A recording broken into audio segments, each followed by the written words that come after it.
Thanks, Rich. There was a clearance sale that pastors are us. Rich and I got the last 2 shirts that were available. Ryan got in there just before us. They were the last 2 left because nobody else wanted them. That's how it goes. So as you have to excuse me, I've actually spent most of the week in bed. So the one thing that has got me panicked this morning is that I erupt into a coughing fit in the middle of a sermon. It might happen, so you would just have to excuse me if that does take place. I'm okay. I'm just coughing. Other than a cough, I'm 100% fine. Well, other than a cough, I'm okay. Let's put it that way. And I've got a memory of when I was a kid, and I went to the shops with my mom, and I said to her, Mom, can you buy me one of those race cars as a toy? And she said, what race cars, my boy? I said, one of those race cars, excuse me, I promise you I'm fine. One of those race cars from the Grand Prix. And so she laughed at me like that. I wasn't quite sure why she was laughing. And she said, no, my boy, it's actually pronounced Grand Prix. So I said, oh, okay. And to be honest, I left that conversation thinking to myself, how do you know? How do you know when you're supposed to put an accent on the word or when you're supposed to just read it plain, right? As a kid learning to read, it's quite confusing. And Paul writes this to the Corinthian church. Just want to find my scripture here. He writes this to the Corinthian church in 1 Corinthians chapter 9, verse 27. He says this, but I buffet my body and I subdue it. And the word that he writes here is pronounced buffet. And it's what happens when waves buffet a coastline. And so as waves begin to hit that coastline, they shape what that coastline looks like. So a coast is shaped by how the waves and the wind hits it, and it begins to take form because of what's been buffeting it, right? But because so many of us are conditioned to read things with accents, we read this as I buffet my body. I eat all I want for a set price. All I can eat. And some of the other translations that Paul writes actually says, I discipline my body. I beat my body into submission. I submit my body to hardship. And so buffet is actually the opposite of what Paul is saying here. Paul is saying, I make my body my servant. I make sure that I don't serve my body. I make sure that my body knows I'm not its servant. It is my servant. Today I'm speaking about fasting. As Rich and Jax were saying in the announcement, we are fasting together at the end of the month. And so don't panic, it's not the end of the month yet. But we just want to teach on it because we would like to help our understanding so that when the fasting comes, you're not thinking to yourself, it's not for me. This morning I want to invite you to fast with us because it is worth it. I want to invite you in to fast with us at the end of the month. So I want to start off with why we fast, move on to how we fast, and then a couple of the outcomes of fasting. What happens when we fast? So I want to start with the big questions first. Why the heck would anybody voluntarily fast? Like, if you speak to, like, my kids are all big eaters. They're at school, they play a lot of sport, and they eat sort of 10, 15 sandwiches at a time, right? We go through a bucket of peanut butter a week. There's a lot of food being consumed. If you say to one of those guys, we're not going to eat for 3 days.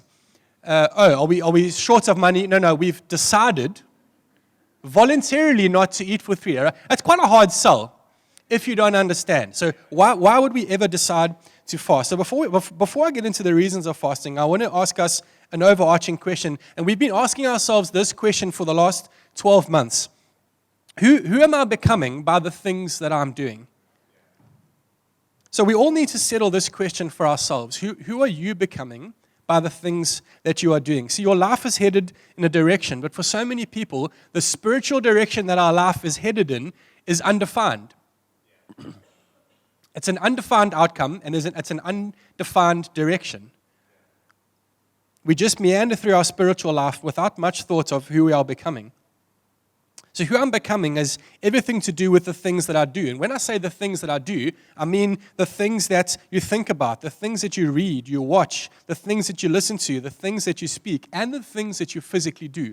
all of that together, when you put all of that together, that determines the direction that your life is headed in. By all of those things combined, who are you becoming? That is the process of your life. When you put it together, what direction is your spiritual life headed in? Is it defined? Is it undefined? So I'm not asking myself when I'm wanting to do something, when I'm wanting to read something or listen to something or whatever, I'm not asking myself, is this good or is this bad? I'm not asking myself, is this wrong or is this right? I'm asking myself, who is this helping me to become? Because that takes the decision away from a decision in the moment. It takes a long-term view on it. Because I realize that everything that I do contributes to the man that I'm becoming. Not only the physical man that I'm becoming, but the spiritual man that I'm becoming. Because I want to become a better physical man, but far more importantly, I want to become a better and more healthy spiritual man. See, we all love events, but we don't love processes. We love making a baby, but 9 months pregnancy, not so much. Right? We love the event, not the process. It's okay to giggle in church at those things. It's all right. So we want a breakthrough event, but transformation, the person that you're becoming, is not an event. It's a process. It's not something that you can build by upping the amount of events that you have. So if you're wanting to become a better spiritual person, a better spiritual being, you can't just have more events. Right? Don't come to 2 services on a Sunday and then perhaps a midweek meeting as well at another church. That's not going to make you a better person. More events is not going to change that. Because it's not your spiritual process of becoming something is not an event. It's a process. So we'll come back to the person that I'm becoming a little bit later and when we look at some of the outcomes. But let's settle first of all why we should fast. So a couple of reasons. First of all, it humbles me. Fasting is a biblical way to humble yourself. Psalm 35 says this in verse 13. David says, I humbled myself with fasting. So we all know that pride is a sin, but pride it's a tricky sin because it's a little bit like bad breath. It's very hard to tell when you have it. Until a couple of years ago when we all had to wear face masks, right? And then everybody was very aware of their own bad breath. But pride is like that. It's quite easy to spot in somebody else, very tricky to spot in yourself. That's what bad breath is, all right? Jesus says, actually, you shouldn't go around pointing it out in everybody else. So if nobody else is pointing it out in me, if I'm not pointing it out in everybody else, and it's tricky to diagnose in myself, how do I know that I'm proudful? 2 ways. First of all, you can speak to somebody who's trusted in your life. Secondly, you can make sure that you keep humbling yourself. Because if I'm constantly humbling myself, it's quite hard to be proud. Fasting is a way that I can humble myself. Quietly fasting. I don't need to go pointing out to everybody just how humble I really am. Why should we fast? Secondly, fasting starves my flesh and it feeds my spirit. So I don't think it's a random coincidence that 2 of the great scriptures on temptation, Adam and Eve in the garden and Jesus in the wilderness, when they are both tempted, both of those instances are related to food. Adam and Eve and Jesus are both related to food. I don't think it's a coincidence. We know that we need, as humans, food to survive. We know that we were created to enjoy life and all of creation. As humans, we are prone to self-indulgence. We're prone to giving ourselves anything and everything that we want. We're prone to buffeting, to simply having things because we want it and it makes us feel good to get it. Why is addiction so prevalent? Why is addiction so widespread? Because we think that we want to give ourselves what we want when we want it, because we think that having that thing will lead us to happiness. That's why addiction is so widespread. What fasting does is it denies us self-indulgence and it denies us pleasure through food. And I've realized that when I fast, I don't only eat because I need to eat. Actually, very often I eat because I just like eating. And I love food. Fasting reminds my body that it's my servant and I'm not its servant. Jesus says in Matthew chapter 5, blessed are those who hunger and thirst for righteousness, for they will be filled. So what fasting does is it brings the things that we truly hunger for into sharper focus. If you have fasted before, you'll notice that when you're fasting, you suddenly become hyper aware of everything, of food, people that are eating food around you. So you can be sitting in an office of 50 people, and you can suddenly go, somebody's opened a packet of biltong 3 offices across. I haven't eaten for 2 days, and I can smell biltong packet being opened 2 offices across. Coffee is being brewed downstairs. I can smell it. I can smell the coffee. What fasting does is it brings into sharper focus the thing that you desire most. Jesus says, "Blessed are those who hunger and thirst for righteousness, for they will be satisfied." As I fast, what I do is I buffet my body. I beat my body into submission, and I buffet my spirit. I feed my spirit. I deny my flesh and feed my spirit. And so I become hungrier for the things of God. So in the world, the more that I eat of something, the less hungry I become. But the kingdom of God works opposite to that. In the kingdom of God, the more I eat of something, the hungrier I become for it. So what you'll find is, the more you deny yourself, you will become hungrier to deny yourself. You won't be satisfied with just denying yourself food. You will look for other things to deny yourself to, because the more you eat of something in the kingdom, the more you want to eat it, the hungrier you become for it. Unfortunately, most of us are in the habit of denying ourselves the stuff that feeds our souls.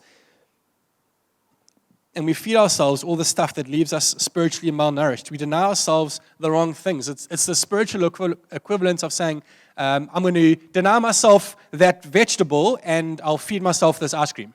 It's the spiritual equivalent of that. And what happens is when we do that, we end up unhealthy. It costs us our health, it costs us our energy, and it costs us our fitness. And friends, the same thing happens to our spirits. When we don't deny ourselves, we end up spiritually unfit and unhealthy. No energy, no health, no fitness spiritually. And fasting exposes how we try to gain a sense of well-being through comfort. We sometimes call this self-medication. Did you know that the number one way that Christians self-medicate is with food? So we convince ourselves that we're better than some people who self-medicate with medication and alcohol and pornography and substance abuse. We're not like them. We're better than them. But the number one way that Christians self-medicate is with food. It's no better. If you want to understand what's actually controlling you, try cutting it off and denying yourself for a time. See, Jesus says, ask for anything in my name and it will be given to you. But before he says that, he says, deny yourself, pick up your cross and follow me. Before he says, ask of anything, he says, deny yourself. Ask of anything is preceded by deny yourself, because the more you begin to deny yourself, the more you want to do it. And so what happens is that your desires begin to change. And as your desires begin to change, you begin to ask for the right stuff. So if you have not denied yourself, you can't ask for anything because you're asking for the wrong stuff. As you deny yourself, as you follow the progress of Jesus' teaching, you begin to deny yourself. The more you deny yourself, the more you want to do it. The more you want to do it, so what you desire begins to change. And then when you ask, you're asking for the right things. So Jesus says then, after you've denied yourself, ask for anything in my name, and you will receive it. Why should we fast? Thirdly, or the next number, it amplifies our prayers. Does God listen to us when we're not fasting? Absolutely. Does fasting give God no option but to listen to us? Absolutely not. See, fasting doesn't twist God's arm. 2 Samuel chapter 12 is a story of David, who was the king of Israel, and one of his sons falls quite gravely ill. And David starts fasting. And he fasts for days and days and days and days. And after all that fasting for days and days, his son dies. And so what David does is he receives news of his son's death, and then he says, okay, he gets up, he washes himself, he has something to eat, and then he goes to the temple and worships God. See, fasting doesn't twist God's arm, but what it does do is it reveals our true motives. It reveals our motives for praying. So if it reveals our motives for fasting. If you are fasting to try and convince God to give you something that you want, it's not the right motive. When God doesn't give David what he was trusting for, he gets up, washes himself, has something to eat, then goes and worships. David's fast formed something in him. He was becoming something through his fast, not trying to get something out of God from his fast. Fasting isn't a magical way to manipulate God. It's not a way to make God an accomplice to my plans, but it does amplify my prayers.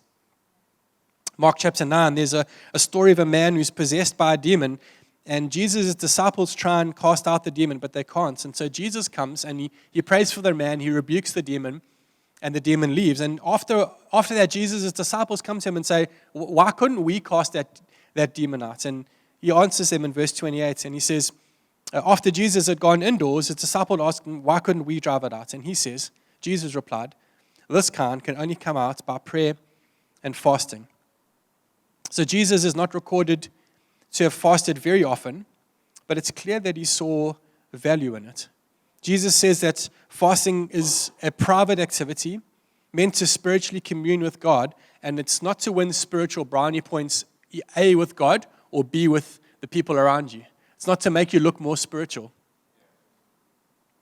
In fact, he goes further in Matthew chapter 6, in verse 18, Jesus says this, when you fast, don't look gloomy like the hypocrites, for they disfigure their faces, that their fasting may be seen by others. Truly I say to you, they've received their reward in full. But when you fast, anoint your head and wash your face, that your fasting may not be seen by others, but by your Father who is in secret. Then he says this, one of the best and most frightening scriptures. And your Father who sees what is done in secret will reward you. Don't look as if you're suffering when you're fasting so that everybody can see how spiritual you are. He says, wash yourself, anoint your head with oil, like clean yourself, put whatever makeup on that you wear. Look as if you're doing okay, because this is a private practice, and your Father who sees what is done in secret will reward you. There seems to be a direct correlation between my state of holiness and my fasting. Do you want your prayer life to carry power and authority and not just be words shouting into the wind? Jesus says, your Father who sees what is done in secret will reward you. One way to do this is through fasting with intentional habits and practices, and I'll go through that in a minute. Next thing, why do we fast? To stand in solidarity with the poor. Isaiah 58 says this, is this not the kind of fasting I've chosen, to loose the chains of injustice and untie the cords of yoke, to set the oppressed free and break every yoke? Is it not to share your food with the hungry and to provide the poor wanderer with shelter? When you see the naked, to clothe them, and to not turn away from your own flesh and blood. So we said that fasting is an act of self-denial. We said it's an act of humility. But further than that, fasting is an act of empathy. It helps me to empathize with those that don't have food. Friends, if you want to have a heart for mercy and justice, if you want to have a heart for the poor, if you want to understand God's heart for the poor, fasting is one of the ways to do that. The meal or two or three, whatever it is that you miss, many people in this country live with that every day. We stand in solidarity with the poor. So that's some of the why. Let's get into a little bit really practical. How should we fast? Number one, set your time. If you've never fasted before, consider fasting 1 or 2 meals at a time and beginning with that. You can also consider fasting with the rest of us for 3 days between sunrise and sunset. Don't only fast food. Fast food. Don't only fast from food. Fast from all leisure activities. Remember we said this is to beat our bodies into submission. So everything that gives our bodies pleasure, we want to deny our bodies those things. So it's leisure media. Everything, all leisure media gives our bodies pleasure. Fast from it. It's shopping for pleasure. Fast from it. Take it out. TV, gaming, shopping. And if you've never fasted before, you can certainly start with that. Certainly, that's within everybody's realm to start with that. But I want to invite you this morning to not just do that. I want to invite you to take one step further than you've been before. If you've never fasted before, take one step further. If you have fasted before, consider fasting for longer. Consider fasting more purely. Take one step beyond your comfort zone. So if you're sitting there thinking, that's uncomfortable for me, awesome. That's what you should be doing. This is not a practice that should be comfortable for you. This is not a practice that you should be looking at thinking, yes, that's what I want. This is a practice that you should be looking at thinking, I don't want to do that. As soon as you're thinking that, that means it's the right practice for you. After you've set your time, consider going 10% further than that. So decide if you've never fasted what you're going to do, and then consider going a little bit further than that, what you're comfortable with. But certainly don't go under it. Obviously, if you're pregnant, playing sport, taking medication, speak to a doctor before you stop eating food for a couple of days.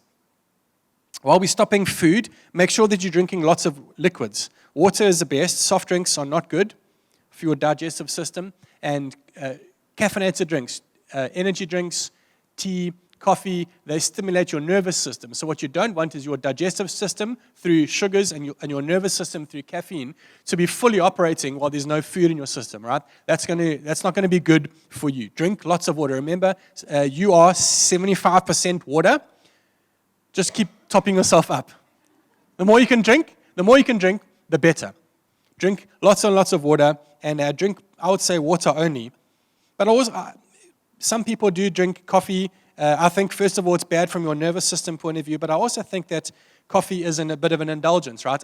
The reason I drink coffee is because it's the nectar of the gods. It's an indulgence for me, right? So if it's an indulgence, if it's something that I love, that's the thing that I should be giving up. That's a good idea. The day before the fast, only eat light meals. Don't go to all-you-can-eat buffet the night before the fast and then hope that tomorrow I'll be okay. You're not going to feel kiff, I can promise you that. If you've swelled your stomach the night before, the next day you're going to be suffering. You drink 4 cups of coffee the day before, the next day you're going to have proper headaches, all right? The day or so before, just start eating light meals, start cutting back on caffeine, cutting back on refined sugar, so that during the fast, you will get headaches, you will get a couple of body cramps and pains. That's part of the normal process, but you want to minimize it on your first day or two.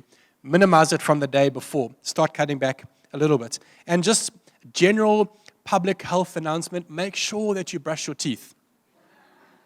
At least 3 times a day, right? When we're eating, food washes the plaque off our teeth and out of our mouths so that our breath smells less, right? You're now not eating food, you're just drinking water. Just general public health and safety. Just brush your teeth, especially if you work in a communal office. How do we fast? Go deep. During your fast, set aside specific and significant time to worship and seek God in prayer. Plan ahead so that your time is unhurried. We will put together a guided fast. We want to help you in this process. We're going to send that out on our church app. We'll send that out in our WhatsApp community. If you don't have the church app, you're not part of the WhatsApp community, come and speak to somebody at the hospitality desk afterwards. If you don't have access to either of those things for whatever reason, we will make sure that we can get that into your hands, because we want this not just to be an abstinence. We don't just want you to stop eating for 3 days. We want this to be a deeply spiritual time for you. Guided fast is simple and achievable. 15 minutes in the morning, between 5 and 15 minutes at lunch, 15 minutes of the evening. And the beautiful thing is that we've taken out the excuse of, I don't have time to do that, because you're not eating. So the 15 minutes that you would have at breakfast, 5 to 15 minutes at lunch, 15 minutes that you would have had for dinner, we're taking that time as a minimum. So we're asking you to spend more than that. But if you're not able to do more than that as a minimum, you've bought yourself all of the time that you would have spent eating to spend spiritually eating, to spend in spiritual exercise. So we want to help you to do that in those things. I don't know if you've ever spent time in the depths of your being, out of the shallows of distraction that the world is designed to keep us in, through the midlands of care and burden, and into the depths of your being where God wants us to linger. Fasting highlights where we are dwelling. Most of us dwell in the shallows of our being. We be constantly distracted by the cares of the world. We constantly move from this thing, that thing, this thing. We live in a state of constant distraction. Most of us live in that place. Some of us descend into the midlands of our being. Into the midlands is where our cares and worries live. And what happens is we come out of distraction, and the first thing we encounter is cares and worries. And so as you go to sleep at night, you come out of distraction, and where do you shift into? The midlands. And so why, when you go to sleep at night, are you thinking about the cares and worries of the world? Because you're in the midlands of your being. And most of us only ever spend spiritual time in distraction or cares and worries. We only ever spend time there. What fasting invites us to do, and what we're inviting you to do, is to spend time lingering in the depths of your being. Past the distractions, past the cares and worries, in the depths of your being where you can have communion, intimacy with God, with your Creator. And we want to help you to do that through some intentional practices. Is that all right?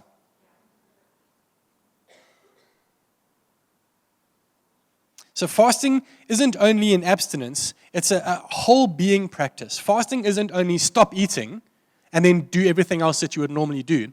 Fasting is something that I do with my whole being. That's why I don't only stop eating food, it's other indulgences of my flesh also.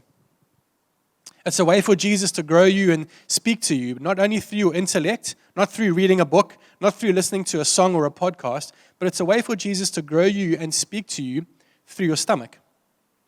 Fasting is of a very little benefit if it's goal-orientated. So if your goal is to fast for 3 days, that's fine. It will be of benefit, but very little benefit. If your fast is formation-orientated, who is this helping me to become? It will be worth far more to you.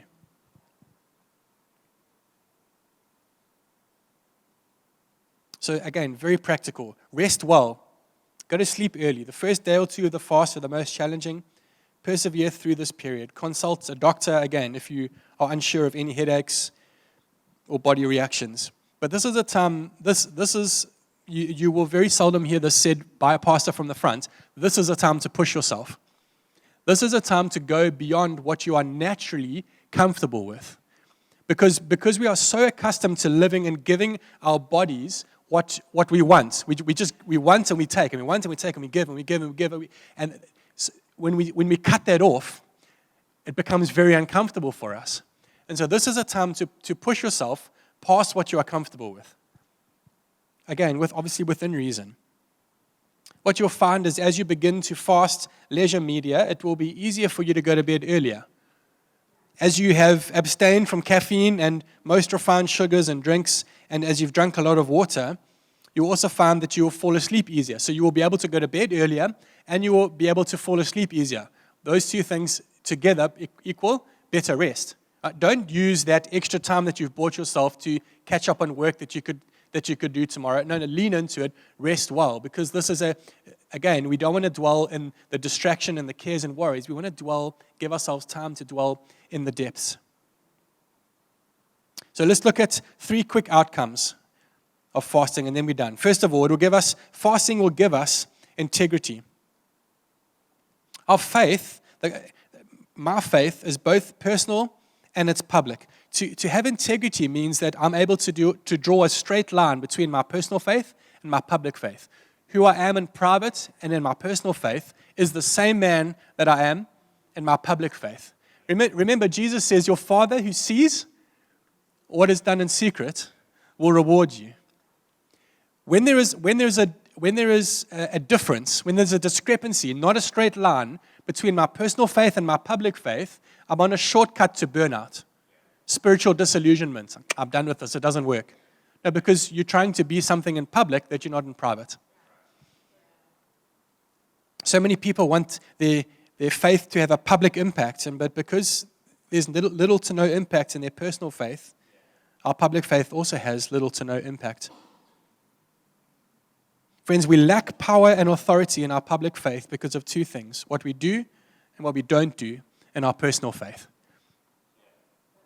An outcome of fasting is that there's a greater alignment, there's an integrity between my personal faith and my public faith. And so to ask our overarching question, who am I becoming by the things that I'm doing?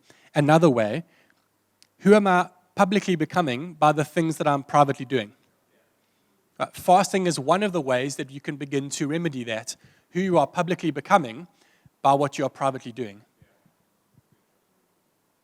The second outcome of fasting is that you will be kept from false messiahs. When Jesus is speaking in Matthew 24 of the end times, he says a few things, and then he says many false messiahs will arrive and they will deceive many. He's not saying that many people will come claiming to be the Son of God.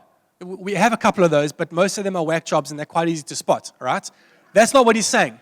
He's saying that the word Messiah means a promised one or a savior. He says, many will come in the end times promising to save you, and they will deceive many. Friends, who or what is promising to save you? Where all of us have a desire to return to Eden. All of us have a desire to return to perfection, to return to peace and tranquility. And the world offers us the means to get there.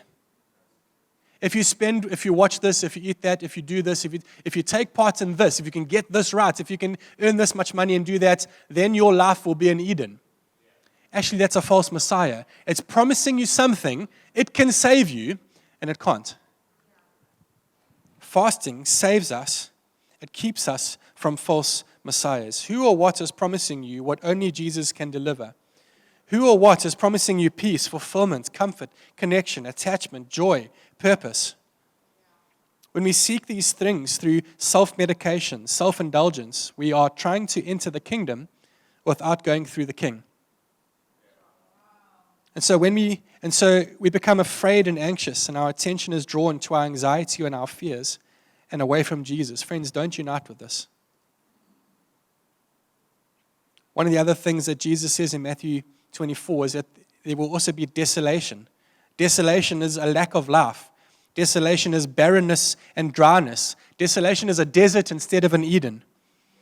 False messiahs promise you an Eden but give you a desert. Not a dessert. Remember our accent? Not a dessert, a desert. Symptoms of desolation include dullness of heart, poverty of spirit, barrenness of soul, disappointment, constant disappointment, and eventually becomes disillusionment. Neither hope nor joy come easily.